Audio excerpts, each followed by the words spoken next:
Welcome, welcome to Contractors Corner. I'm Adrian Park. With me today, the Operations Systems Whisperer, Jay Carter. I'll take it.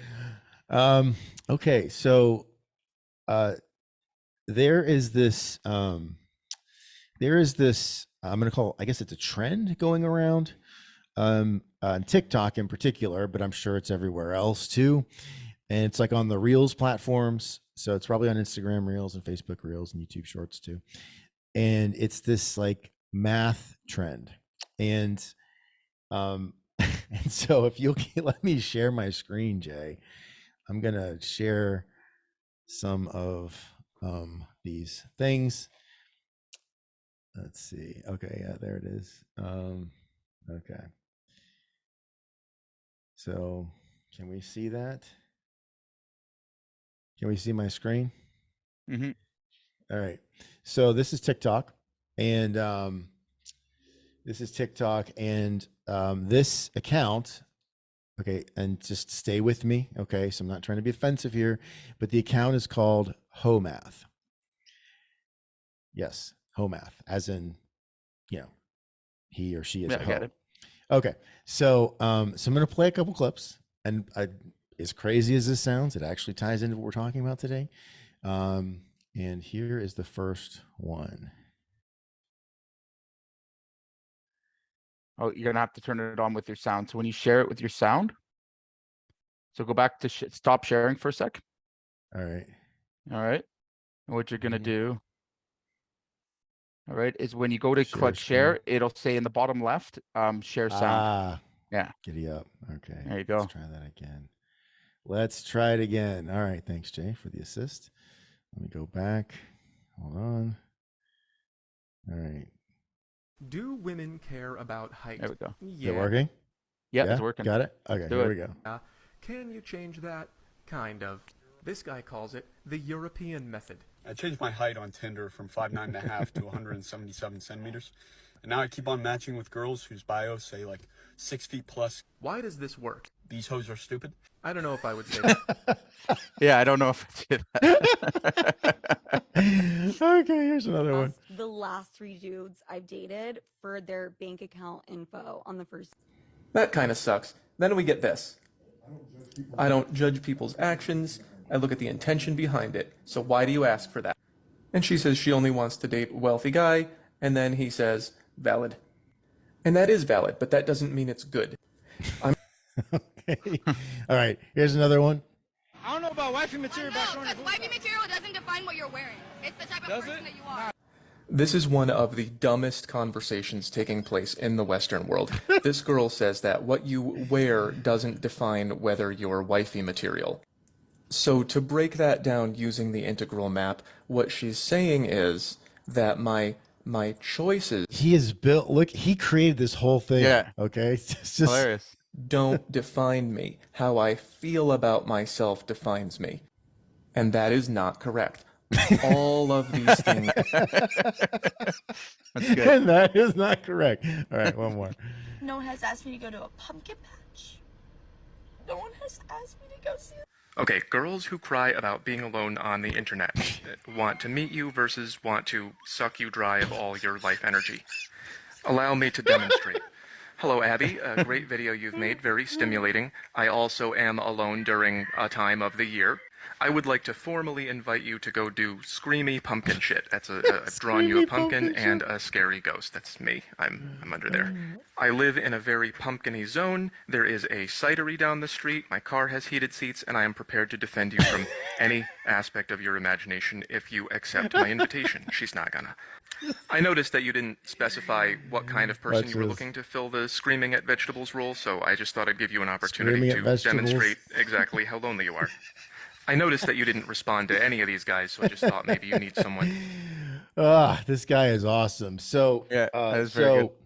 Okay, so he's got so his account is like 330,000 followers now, and they all have, you can see he's got 7 million likes, so he's getting a ton of, a lot of people watching and engaging. It's like a thing now, Homath. So now there's like I've seen boy math, I've seen girl math, I've seen CEO math. I mean, there's literally now everybody's got math.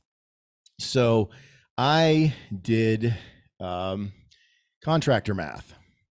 So and actually I'm not gonna, I'll read it to you. So I did some contractor math. All right. You ready? Mm-hmm. Okay. Contractor math is increasing your markup on jobs instead of cutting expenses. Number one. Contractor math number two. And by the way, this has nothing to do with, this is not from my previous experience, or, this is not anyone I used to work with or know. It's just, my observations over the last several years. Buying a $90,000 truck for yourself as the owner for marketing to promote a strong company image, but struggling to make payroll every goddamned week or every other week. Buying a 6,000 square foot house, writing checks from the company's operating account, and then borrowing for the business at 40% interest. Not having cash for payroll, but taking your family to Florida for a week and spending 15 grand cold hard cash. Buying 20-year-old trucks with 200,000 miles for like 15K, and then paying thousands of dollars in maintenance, right? Instead of just buying 1 to 2 newer trucks and financing them, but because you can't finance because you don't have good credit. Cashing out a customer payment at the teller window, also known as tax evasion, to make a down payment on your dream home in Florida, because there's never going to be a deal like this again, and it's your wife's dream house. Having your wife on payroll when she doesn't actually work in the business because your accountant told you to. Pulling men from a job to do your honey-do list at home. And finally, number 9,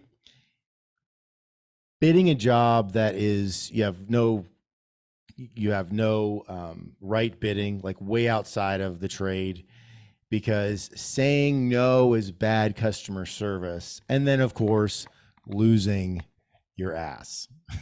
So that's my contractor math. What about assuming because you lost a job that the other guy must have underbidded the job for them to get it? Right. That might be that's contractor math. Yep. What about pricing a job when the customer objects to your price, lowering the price because they objected? Right. Or here's another one. I just thought of this. So early in the season, right? Slitting your own throat, like cutting your prices below what you can do the job for, right? To get cash in.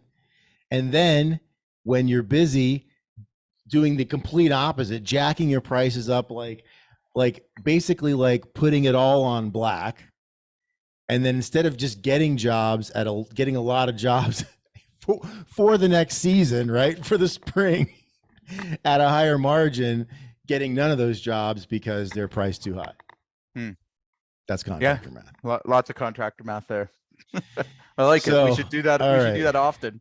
Maybe we'll do contractor math again next week. I'm sure you and I can think of like hundreds more. We're gonna have to go all out though and like start doing the drawings and everything. I'm so doing that next week. I think it's a great idea. I literally just pulled up one that I was like, oh, that's gonna be good. Okay, I've got one more thing for us. So one of the things that where is it at? One of the things that I wanted to also do is, because one of the things we talk a lot about, Jay, on here is where's it at? Is we talk a lot about the importance of contractors being, oh man, it's doing it again. Hang on a second. The importance of contractors being on social media. And so if I can get this, I may not. Oh, let's see. Let's try that. There we go. Tell me if do we have it there? No, same thing. Damn it. All right. So, well, we'll save that for next week.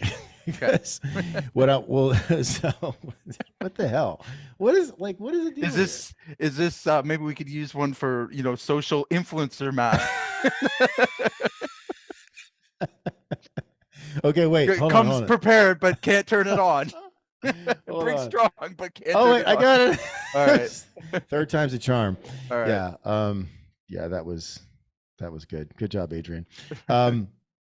Okay, so we've been talking about the importance of getting onto social media, and but it's like there's such a it feels hard, right? It feels like a lot of work, and it feels like it feels it just feels like pain, right? It's like you talk. I mean, if I talk to 9 guys right now and ask them scale of 1 to 10 how much they want to do posts for social media, everybody's going to be at below a 1. No one wants to do it. Yeah, can you do a minus? I'd be like minus. Minus 10, minus Yeah. 15. Yeah. So now, I mean, a lot of folks have heard of Matt Reisinger. I mean, if you're a contractor, you've seen his stuff on YouTube, or or if you haven't, Matt's been he's probably the OG contractor on YouTube. I mean, he was on there in I want to say 13, 14. So he was very, very early. A couple things about Matt. He has a great building business, right? I think he's in Texas. He gets to be selective about who he works with. So he actually, one of the things he talks about is he chooses the architects that he works with. So he doesn't do projects he doesn't want to do, which is, as far as I'm concerned, that's part of the dream, right? Is being able to pick your projects.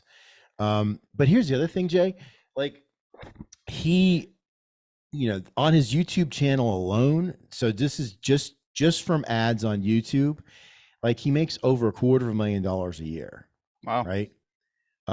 Just from now, again, in fairness, because I can hear my buddies chirping at me, being like, well, yeah, but he's been on there for 10 years. Yes, he has. Right.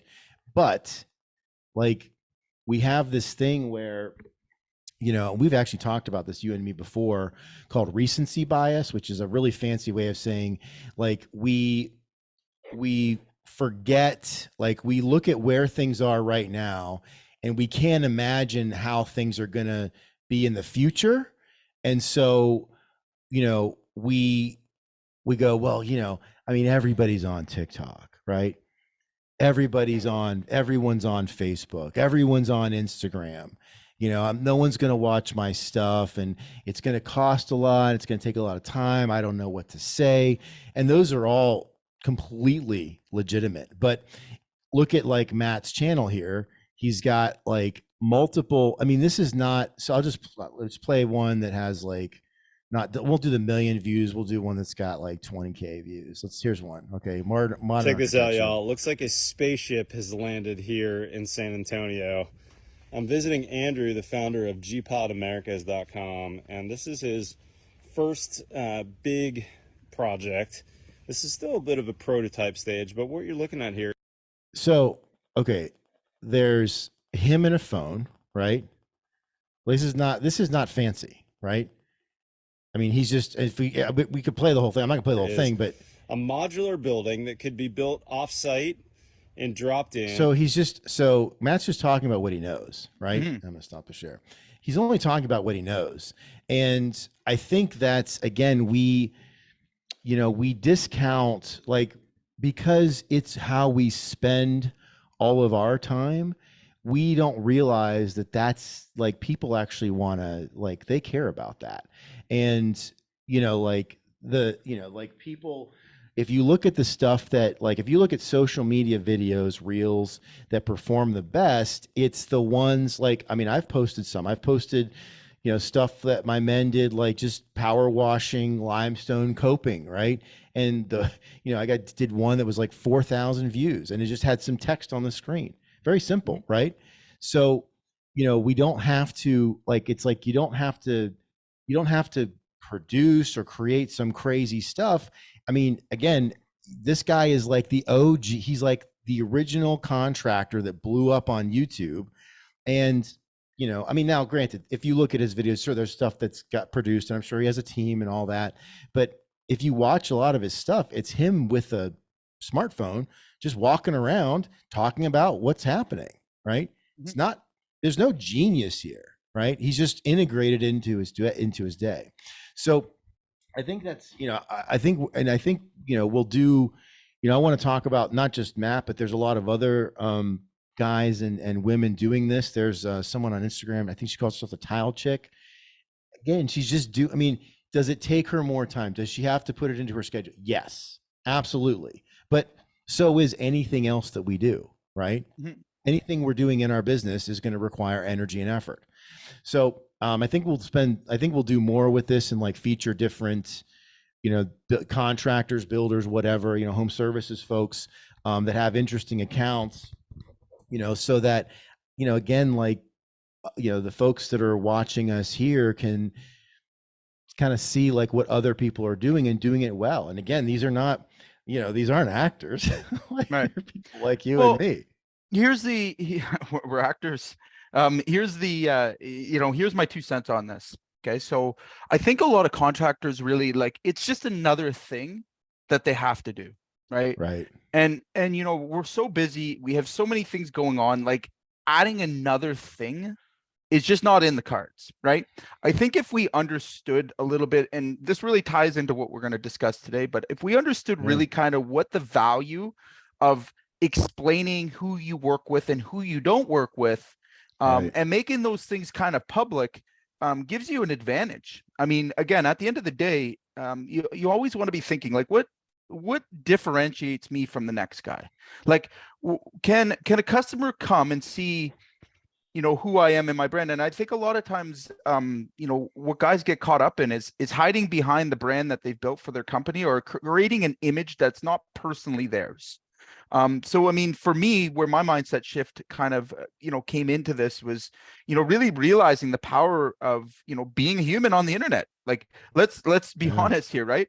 If you wanted to attract your perfect client, just being you and sharing some of the experiences that you have, again, the things that, upset you, or, the kind of clients that you work best with, sharing their story is going to paint the picture of, these are the people that I work best with, right? Simple as that. And what do you think that's going to attract? More of the people that you work best with, because they, the reality is that they're there. Everyone is using social media to a very high level these days, right? So if I was, to go back and I'm sorry, I'm going to show my age a little bit here, but, like social media wasn't a part of marketing, even 5 years ago, really. Like it was starting to become a thing, but nowadays the noise is getting louder, in terms of the, what I should be focusing on as a contractor and what I shouldn't be. So I would, strongly urge anybody that's listening in to, if you really want to start to attract your ideal client, get good behind a camera, because at the end of the day, there's no faster, easier way to working with your dream clients, where, getting leads at a reasonable rate and, really making it a lifestyle business than, jumping on social media. And yeah, I get, what Adrian, this about me. I hate shooting videos. I hate shooting content. I like it. I'm the guy in the back that just wants to, fix things and, get things done. And that comes from being a contractor, right? Like, again, even dealing with clients, like I have to a lot of times put that hat on for myself. And if I had to go back in time and kind of figure out a better method to getting to where I am, I would 100%, take on the social media sooner, because it was just such a better way to just say, hey, here's who we are. Here's our personality. Like, again, because people are consuming it, right? Like, we know now, we can watch the traffic, and, they're going from Google to, these social media sites, and they're looking at what you guys like, what the company is. And people are researching that way, right? So what you put out there, and again, it comes back to our conversation we're going to have today, is like, a lot of guys are, in general, they don't know who their perfect customer is. That's the first problem. They're trying to work for everybody, and that's creating a lot of tension and problems and variables. And that's one thing that we've talked a lot about over the last few weeks. But tying that into, okay, great. Let's just assume that we know who we want to work with. All right. Well, I mean, ads don't give you a real advantage in trying to speak to that person directly through the internet, right? Now you can do videos, you can do all types of things, but like, to be honest with you, again, you're not giving yourself the advantage of connecting with someone human to human if you're not producing this kind of content to really hone in on that ideal customer. Yeah, I think again, it's I genuinely empathize, because just like 1 year ago, if you remember, you and I were talking about this, like I was trying to figure out, like, how do we, I know we need to do this, right? Because I wanted to run social media ads, because I knew that was a way to expand our reach and get more leads and all that good stuff. Because I was so sick of having to lean so heavily on relationships and our direct mail, marketing campaigns. And so, it was, and even though at the time, for like recreationally, I was posting stuff like on my Facebook profile and things like that. And actually did a fair amount. I did not know what to do. Like as a businessman CEO, I didn't know what to do. I didn't know, where to start. I had some ideas, and I was kind of following like Barstool Sports and getting ideas from them. But as far as putting together a plan, it was so overwhelming. And so I don't, so I say these things, and I point out like Matt Reisinger's channel. And like I said, we'll point out others, we'll feature others in coming weeks, to help, men and women see, like, it's actually, this is really easy. Like once you kind of like get your arms around it. And, to your point, Jay, like, so if because there are folks out there right now that, like, there's folks that don't know, like, that actually aren't clear on who their dream buyer is, but there's a lot of folks that are, right? Mm-hmm. And so we're going to spend some more time on that. But like, when you do know, like when you are clear who your dream buyer, like who your target customer is, your dream buyer, your avatar, whatever you want to call it, like when buddy, like you can speak to that. Yeah. Yep. And you can speak to that audience, and you don't have to get on the camera and talk to the camera like you and I are doing right now. You can have one of your people right in the office. You have your admin grab a phone and ask you questions, right? I was telling a good friend of mine that has a commercial furniture business, one of my best friends, actually. We were talking one night, and he's like, I just don't know what to do. I was like, dude, you've got these young guys, right? Like, get one of these young guys that when you're not on a job, like not doing an installation, or when he's got a minute, you go to the installation and give him a list of questions to ask you behind the camera. Mm-hmm. That's it. And you just answer them. You don't have to look at the camera. Just answer them like you would if he was asking you, try to understand, or if a customer was asking you. Don't even look at the camera, right? And that will find like that content. These social media platforms are so, like, if people understood how like attuned these friggin' things are, Mm-hmm. like those words you say, the technology will read those words and will send your video out to people that want commercial furniture, in his case, right? So anyway, we're gonna so I'm gonna get off my soapbox, but I think that but we're gonna spend more time on this because it is important, and it's something that here's what's gonna happen, Jay.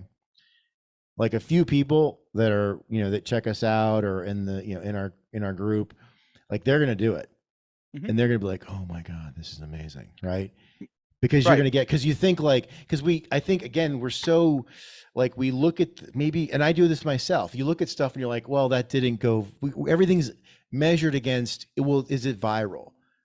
Dude, No, you don't have to go viral. you don't even want to. It can be damaging, Right. actually. Well, that's another good point. But like, Right. here's the thing: like, if you for your company gets 1,000 or 2,000 or 3,000, which by the way is not that hard to do. I do it all the time, Zoom. and I'm not Yep. even good at this. Right? Yep. Like, you can like that's 1,000 people that are seeing your thing that are potential customers, right? Mhm. And there's ways, we're not going to get into right now, but there's ways to like target your region by using location, all that sort of stuff. Here's another, again, when we're talking about this, so let's use social media let's think a little bit differently about it. Okay. So Yep. one of the things that I do often, and our salespeople, I'd like them to do more often, if you guys are listening in, salespeople, is when a customer asks you a question, okay, we can respond with our words, or we can send them a quick email with content that explains that problem, where now you're driving them to your social media and showing them, demonstrating your authority, right? So I think that a lot of guys miss that clear opportunity. And again, I know my ideal avatars, okay, and the clients I do best business with, guess what? They're on social media. Would I not want them to see this channel that I've put all this content in and all this work? But Right. if I'm just sending them there to, look at me, well, that provides zero value, right? And people Right. don't, again, for contractors, they make that common mistake. Your content should be, a tip, a trick, a commonly answered question, like all of these things, and then they become tools. So I wanted you to think about it a little bit differently. What if, let's just put it out there, you got over your fear of shooting a video, okay? And you just answered the top 10 commonly answered questions that Yeah. you are so sick Great. of Yes. answering over and over again, Yes. and then had people go to that Good. spot, right? Yep. First of all, it's going to help you come up in the algorithm. You're going to have organic traffic going there. Yep. And then again, coming back to my point of how we use this as a tool versus looking Right, at it as Jay. another Yep. thing to do, right? Do you Yep. know how much time I've saved by just sending someone a video? Here you go. Where are they going to Yep. go and watch that? Oh, Right. on my thing. And what else are they going to watch? Oh, That's all the right. other things which just validated me and put me in an authority position, right? Right. So again, it's really about how you're looking at these things, because I'll tell you, if you are using these to your advantage, all right, even for follow-up, another great example for you guys out there that are struggling to land jobs. I see it all the time. First of all, if you think for 1 second that you can not follow up with somebody, all right, and have a business that's going to grow and thrive, you are absolutely out of your tree, and you should just stop now. I'm going to share a story with you really quick, and this is what I mean about knowing your client, knowing your thing. So I had a call with a longtime student of mine, and he's not the best listener. Okay, I've had a lot of difficulty with him doing things and then falling off, doing things and falling off. So we had a real short conversation, and he came to me with the same old problem. Hey, you know what? I don't got any. You know, I ran out. My pipeline ran dry. What do I do? What do I do? And finally, I just, sometimes as a coach, you have to give some hard love. And I gave him 3 things to do. 3 simple things. The call was 20 minutes. I cut it short. I'm like, listen, I've heard all this stuff before. Here's what you're going to do. I'm like, 1, you're going to go back in your pipeline and you're going to follow up with every single person in a human way. We're not going to send the automated emails that everybody's seen. Like, that's not going to break the noise. No, you're going to actually go back, look at what you offered. All right. And here's how I would do it. I'm going to send them something that validates that content. So for example, he happens to be another roofer. We did this with him. We had him shoot value driven videos on his channel, so that if he was, following up with somebody, he could send them there. So again, just simple stuff, guys. Go back to your pipeline. All of your customers should be there. If their concern or their objections or they're getting a certain type of product, for him, it was, a customer hadn't made the decision yet. They were thinking about, a couple of different roofers, and they weren't quite ready to go ahead yet. So he has a video that we shot with him about the importance of having their roof installed before winter, right? And the wear and tear of winter, and like, if they can do it. He just sent them the video. Hey, I shot this a little while ago. I just wanted you to, see it, because I know your concern was whether you do it now. Immediately created urgency, signs the job. Okay. So, I Yeah. mean, again, I'm using a perfect example. And this was last Yeah. week, guys, of how you use this Oh, stuff wow. as tools. Yeah. Last week, I've got the text message right here. No word of a lie. That's awesome. I mean, again, like no bullshit here. Like That's again, awesome, man. you know, so and these are the kind of conversations I have regularly, like regularly, guys, where it's just so it's right in front of you to take advantage of, but we get caught up on the day-to-day stuff so bad and not understanding that our clients are still unclear or unsure. People that are unclear and unsure don't buy. Right. So how many Right. of you guys are constantly creating new leads, creating, you know, running out and giving quotes to, you know, new people? Right. Look at this. Like no bullshit. This was the text conversation I had this There week. it is. Yeah. Right. Hey, That's did you do it awesome. yet? I'm pushing them. No, not yet. Going to work in the morning after the kids are into school. I bugged them again. Just landed 2 jobs, collecting the deposits the afternoon. There you go. Right. And using the social media Yeah, to that's go back awesome. and take a human to human approach. Okay. So again, I also know something about his client being in the same very industry is that nobody wants, you know, again, you send out follow-ups, but if you're not doing them with sincere, you know, intention, Yeah. all right, Right. people are Yeah. going to slip through the thing. What Yeah. why is that any different than anybody else? Now, again, for you guys out there that don't have time to do follow-ups, anything's better than nothing, really. But you Right. want to really think about, like, what kind of messaging are you putting out to the world? Do you have a way to explain or deal with an objection that you might be getting from a text? Because again, that's not human to human texting, although you can, you know, draw on some emotions. But when they get to see your face and you get to create the authority, you get to be the authority by using your social media. That's a part of understanding your client, right? That's a part of understanding, you know, how human interaction works. Does that make Well, sense? and I think it makes a lot of sense, Jay. And I was going to say that, you know, you said something and it made me think, like, so, you know, it's easier to follow up when we like our customers. Absolutely. And part of the problem, I think, you know, like part of the problem, I think, for some folks is like they have this call reluctance. We used to call it, you know, like early Perfect. 2000s, They don't like the rejection. right? Yeah, well, because and part of the problem is that They don't know the you know, customer. they don't know that, and it's a relationship that's got a lot of friction because they probably shouldn't be doing the work with that person, right? Because we you know what I nailed mean? it right there. You nailed it right there. So again, and we've been preaching this for the last couple of weeks. So if you guys out there are listening, you know, if you're just catching this one, what most companies fail to understand, right? And they fail it, you know, almost consistently across the board. Very few people have come to me and really understood this principle, but you attract what you put out. Okay. That's right. So if again, you are thinking price and you are, you know, looking like you know, the cheaper guy, if you're like, if those are the things that are in your mind, I lost that job because of XYZ. Like I lost that job because this guy must have been cheaper. If you're saying those things, the universe is going to give you that back.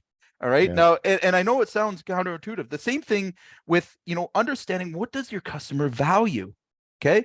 What is their, like, again, assuming that it's just price is stupid. There's about 20 other things that could be, you know, higher on the list that if you just touched on them, or if you explained them and brought clarity and took away the pain or the concern or any of the issues, you're going to close a hell of a lot more people, all right, with less effort. Like, think about what I'm saying here, right? More people, less effort. That doesn't seem like an easy thing, but it comes first of all with truly listening and understanding that customer. And until you do, and until you decide, hey, you know what, I'm going to not work with X's and O's, I'm only going to work with B's and C's, right? Like until you decide, and again, only then can you start to produce, you know, the messaging, the content, the, you know, really understand those pain points. And here's the funny thing about it. At one point or another, you're gonna stand back and go, "There's no way it could be this easy."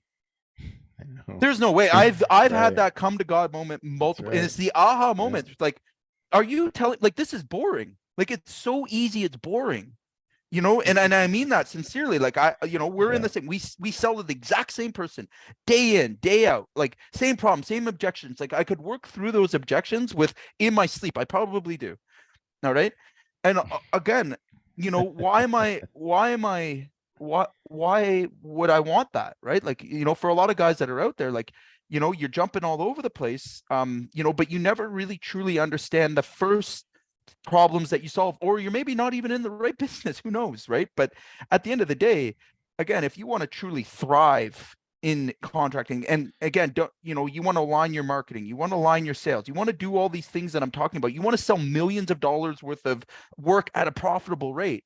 Learn this first. The first step to that happening is, first of all, commitment to the client you're going to serve.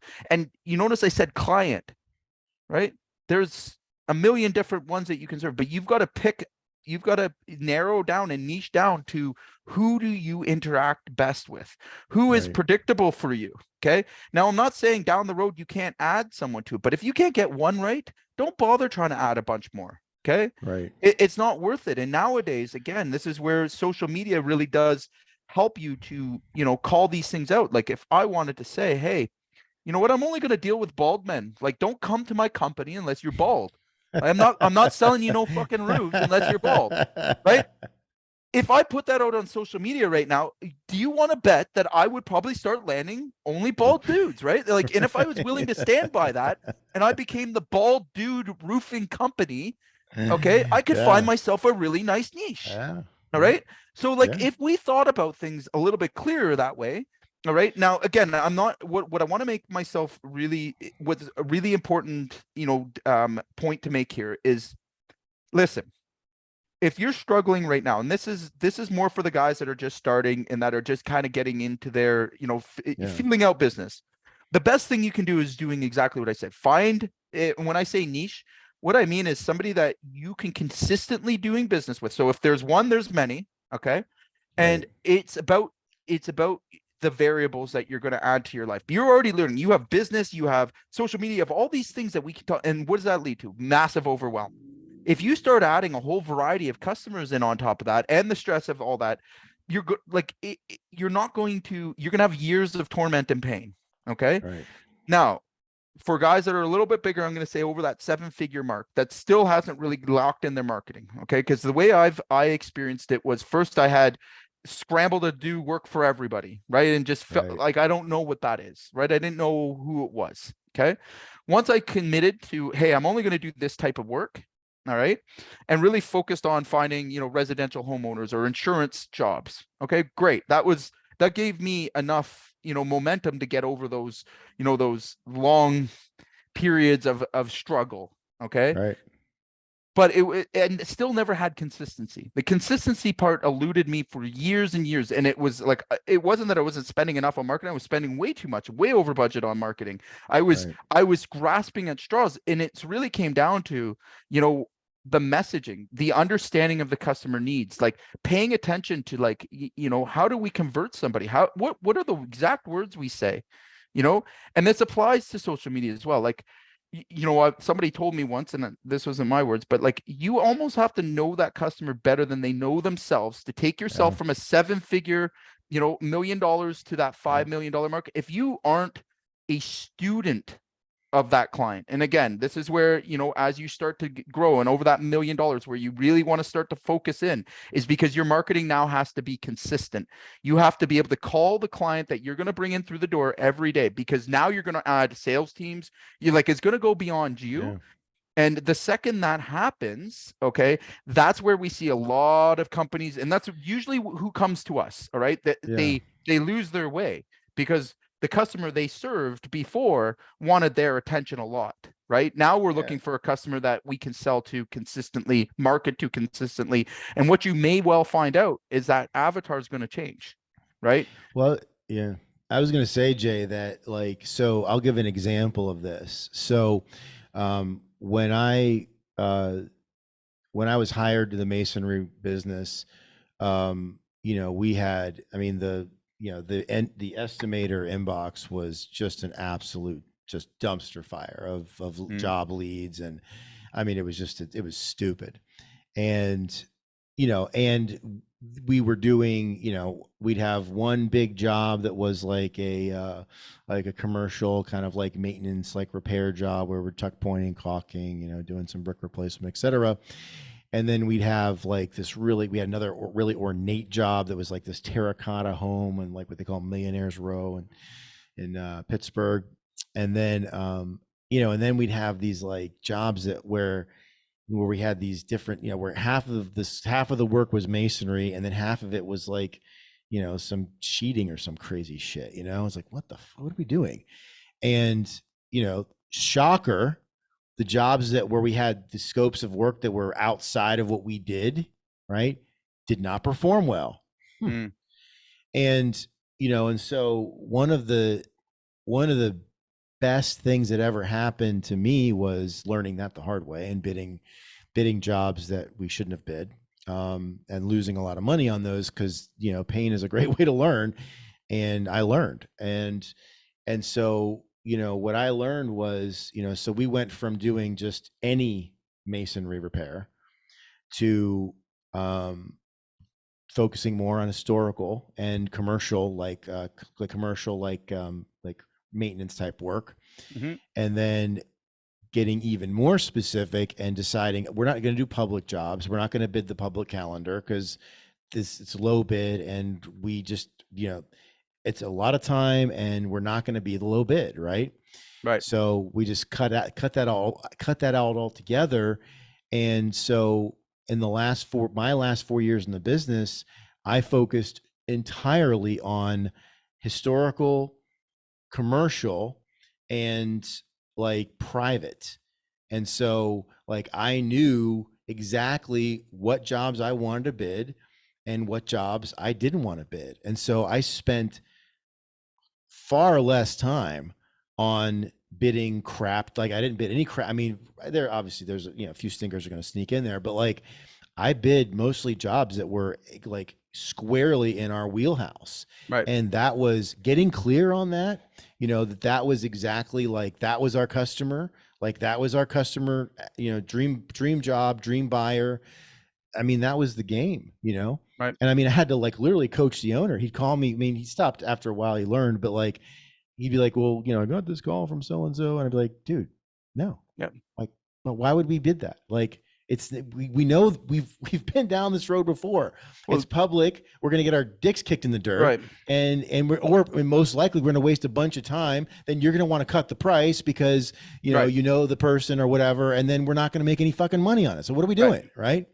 So, you know, so like we're talking about niching down, like that was, I mean, I got to see in real time, and I had never had that experience before, like that, where like it was like we had this wide, you know, like we were like you know, Ellis Island in the early 1900s, you know, bring your tired, bring your poor, we'll bid the work. Right. And man, I mean, you know, like it was insane. And again, it just so much pain. I was like, literally, we're going to go out of business if we keep bidding this fucking work. But right? here's the thing. So in commercial, which again, it's one of my favorite places to compete. You've got predators and you got prey.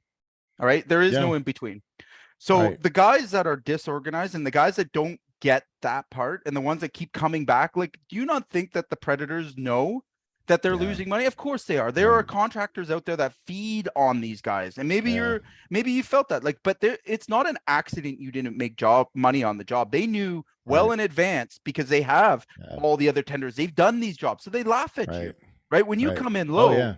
And again, it's coming in and understanding, like, how do I, like, sitting here, know that we have predator contractors out there? How do I know that?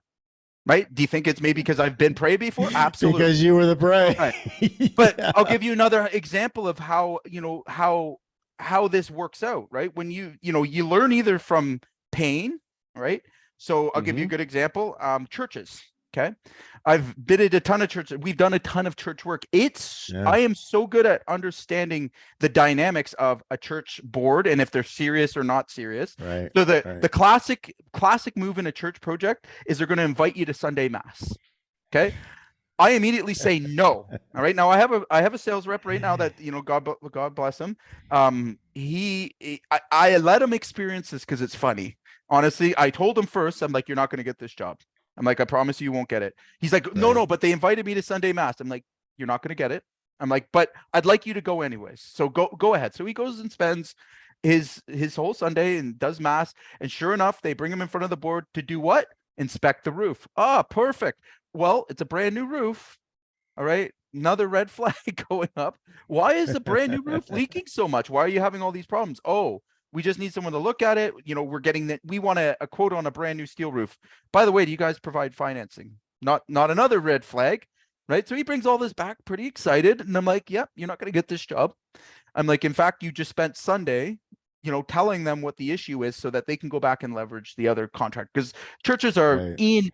they've got a board, right? So usually Right. what they do is they send the most sociable one out to find all these people. And what's the sociable one? He wants to make friends with everyone, right? He wants to Right. tell you good things and, oh, we're going to use you and all this other stuff. But I know damn well you've got one miserable treasurer that sits on that board and looks at the money only and then slaps everybody when they're about to do something stupid, right? And That's that right. treasurer usually is the one that's making the donation or whatever, right?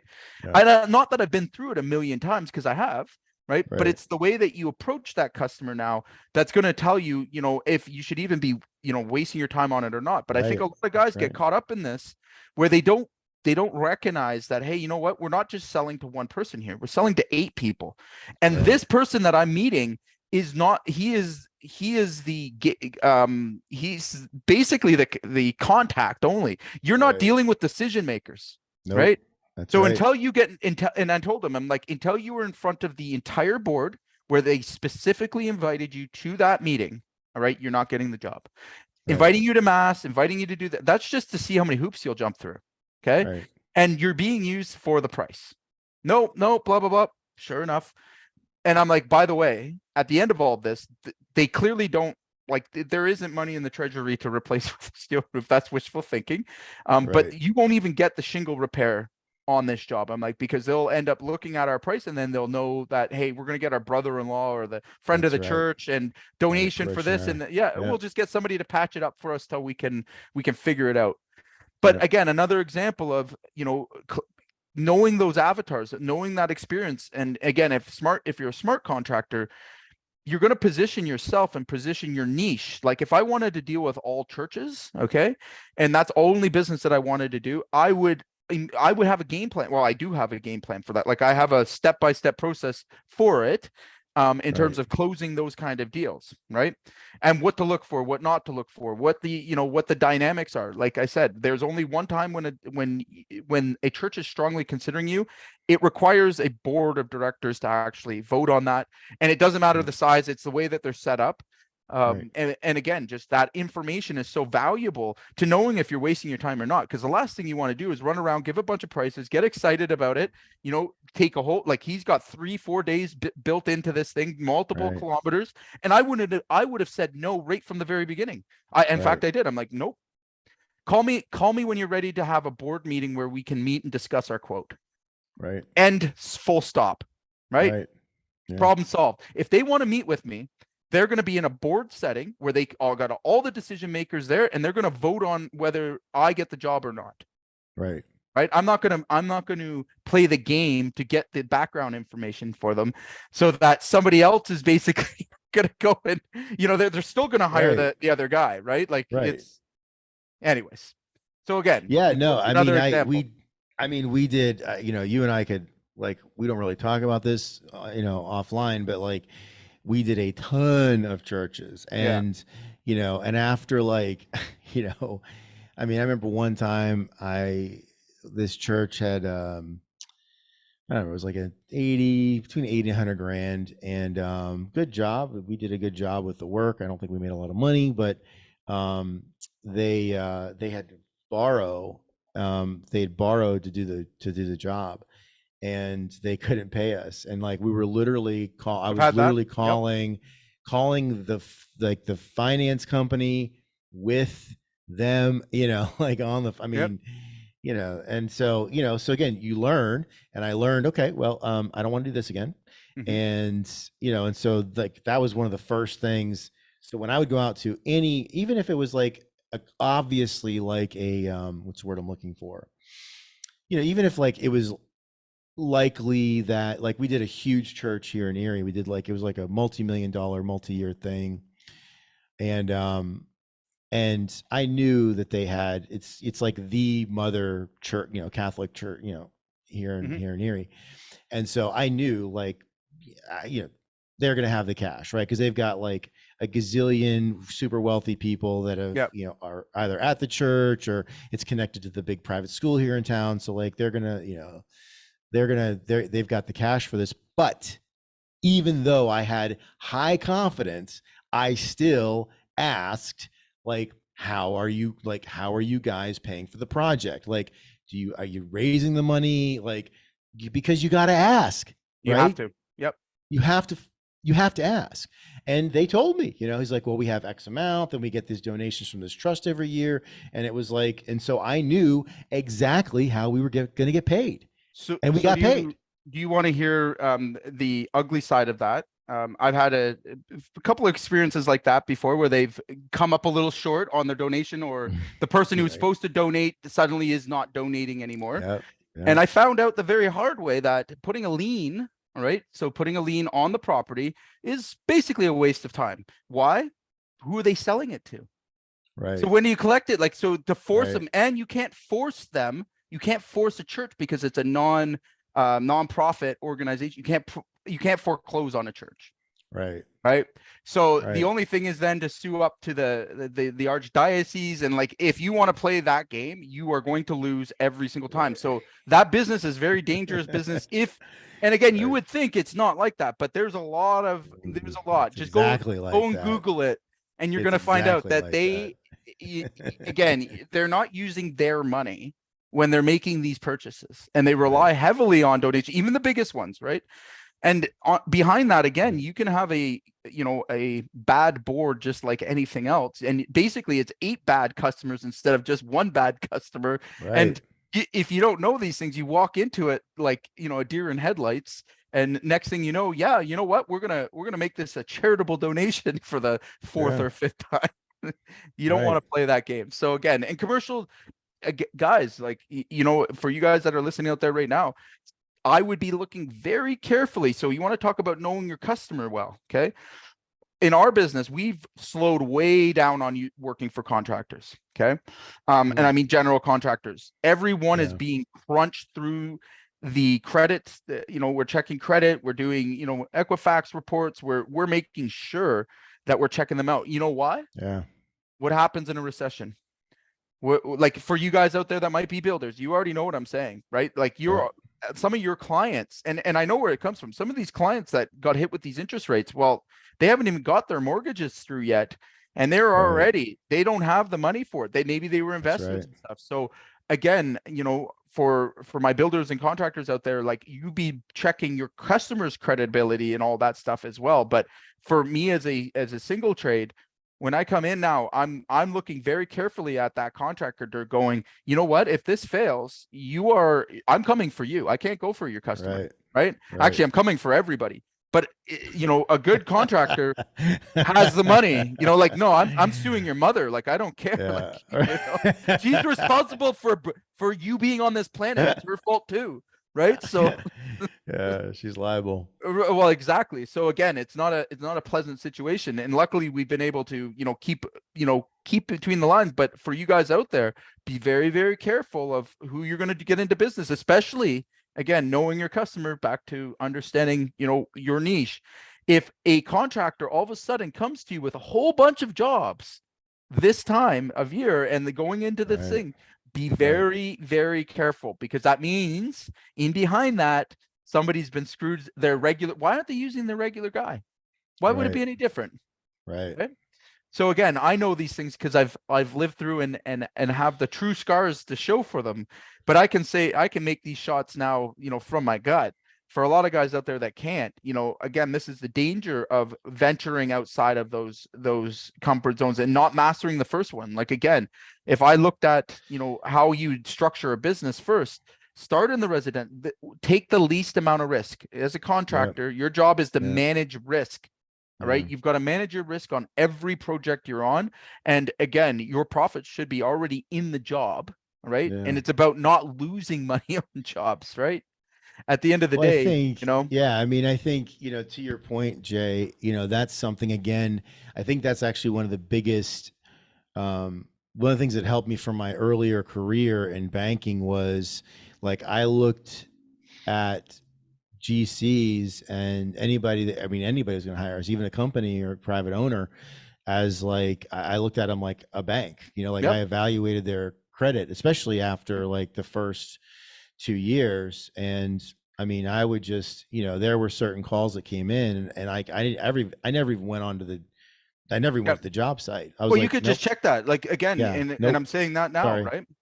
For the contractors that are on here, you also need to think about that too, right? Like, for guys that are struggling with their business, like once that credit report and you have a couple of bad projects, like, again, that's the repercussions down the line, is that, vendors talk, suppliers talk, everybody's Right, communicating. right, And if you're not in good shape financially, people know, right? And that's when you're going to see credit, and especially through this recession. So again, kind of talking back to, what do we do about this, right? Like, for single trade guys out there, know who you're doing business with. The easiest way, if you're doing a B2B sale, all right, pull that business to business. yeah. So you're working for a general, you're working for a builder, you're working for, so again, that's public information. Just go to Equifax, go to, Right, TransUnion, you pull that credit report, you go through it, and it'll tell you like how many liens, how many lawsuits, how many that's things, right. right? Ask, go Yeah. into the public forums. Hey, has anybody worked with these guys? If you have not built a relationship with that person yet, don't blindly just take their jobs because you Right. think, oh, great, I got this big right. piece of work. No, I question it. And everything I look at, I've got my, in my company, they dread these conversations with me because I have to be and really think about, okay, what risk am I generating here? Right. Right. And again, over time, you're going to realize, hey, you can call these things out pretty easily. Like the asking of the why, right? Like, wait a second, like, it's funny that these guys need this job done with no notice. They've got the roof Right. framed, bricked. Right. What happened to the other roofer? Did they just forget? Like, no. Right. You think contractors are just leaving it to, no. Let's be smart here. No, that they've got some liens there. And you're just, a good saying is, we never dive for a falling sword. Okay. And you're going to see, if I could give anyone advice, Yeah. if it smells bad, and the credit will tell you, like, look, calling the suppliers, one of the best moves you can do, go on to site. All right. If you're coming in, electrician, plumbers, whoever, okay, and it's a newer builder or somebody you haven't done work with, go on the site, just drive by, ask for their reference. Hey, how many sites are you working? I just want to, go check out your sites, for safety reasons or whatever excuse you want to give them. Go and take the supplier names down that you see that have delivered material to that site. Yep.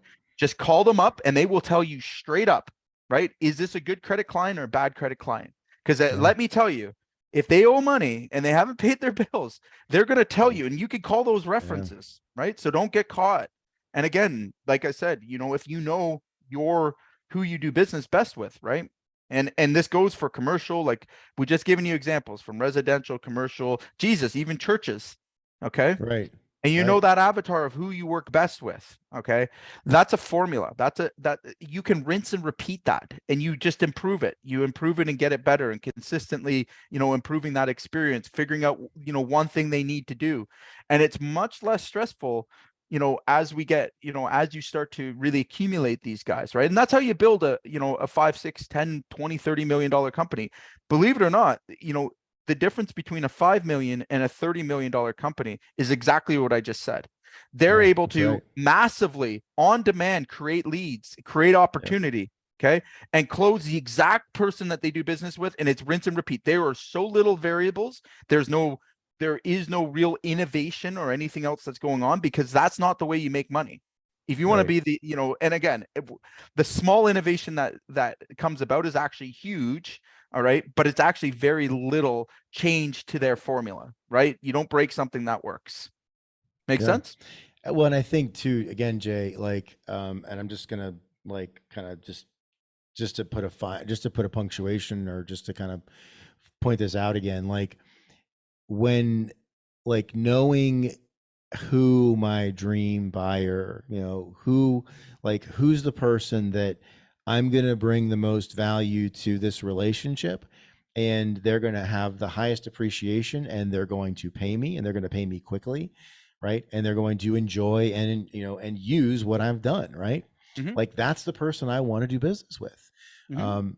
And so like, you know, it's not, you know, that's, I think, you know, I mean, I observed this with other people where, you know, there's sort of, I think there's this, even with older people, older men and women, there's kind of this thing, like, I don't know, like people have this belief, like you've got to be like, they don't want to say no because That's it's it. like not, That's you but know what I mean? we've talked about that too many times now to let that go.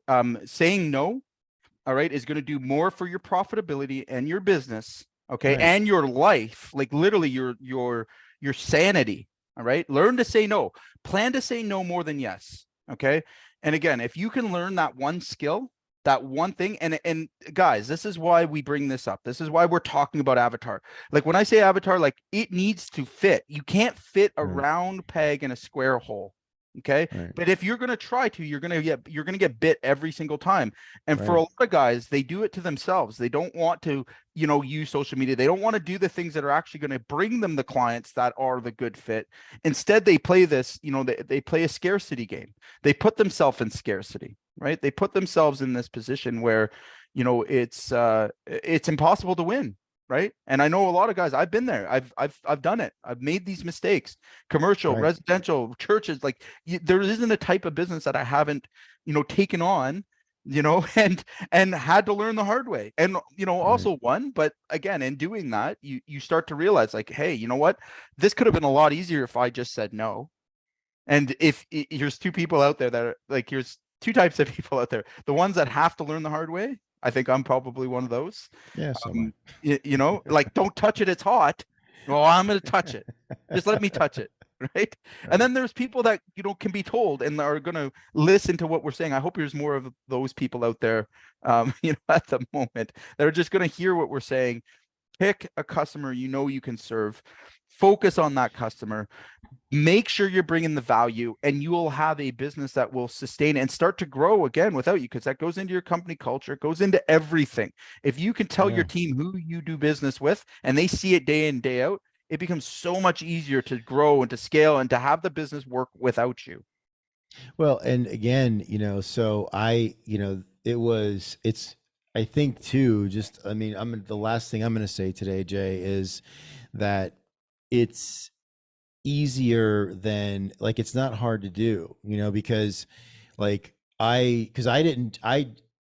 genuinely didn't know. Like I mean, I knew that the public jobs were hard, and you know, there's a certified payrolls and all the bullshit that goes with those stupid, I mean, I hate those things. But Mhm. before I hated them, you know, we were winning them, and I didn't know that I should be saying no to those jobs, right? Right. And so what I did was, even though, you know, our P&Ls, you know, like looked like a fucking war zone, I went through job by job by job, and I, you know, here's what I did was, I looked at like the 5 jobs that we had made the most money on, right? Mhm. And you know, and they were, you know, kind of varied. Like one was like that kind of ornate, that house I was telling you about, this was like big terracotta mansion. We did really well on that. And then one was like a commercial job. It was a commercial, older commercial building. So it wasn't historical. It was just like an older commercial. So totally different, you know, from a masonry standpoint, very different. Mhm.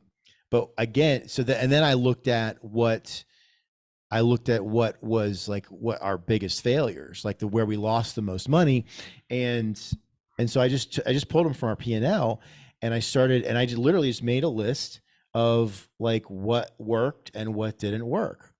Mhm. And what I saw was that public and like distance, which I kind of took that, and I was like, okay, so public is hard because it's complex, right? You've got all these different people that have to, like, to your point about like how the board is like 8 people, so you have 8 decision makers. Public jobs are the same thing, right? You've got an architect, you got the owner, then you've got like 3 other people that are like in the general contractor, in the general contractor's office, and you can't get a fucking answer. So like, you know, so I realized, like, okay, public is complex, Mhm. right? and we need simple. Right. And so I just looked at the stuff that we did the best and looked at the stuff where we got killed. And it was like, oh, okay, there's a theme Very here. clear, right? And anybody, and so I'm not a genius, right? I don't Right. have I'm not any more intelligent than anybody else.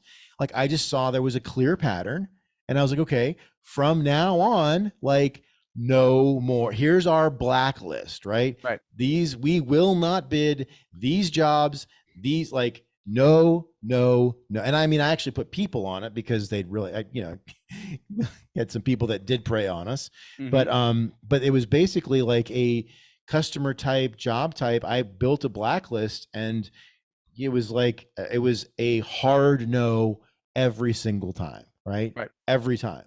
And it made it easier, right? It made it a lot easier for me, for the team, for everybody. So, I mean, it's that easy, right? You'd go, well, what do I do next? That's what you do. If you don't, if you're unclear, you're like, I don't really know that's it. Like, Right. look at your P&L run, pick the 5 or 10 most profitable jobs, the 5 or 10 that cost you the most, have the most pain.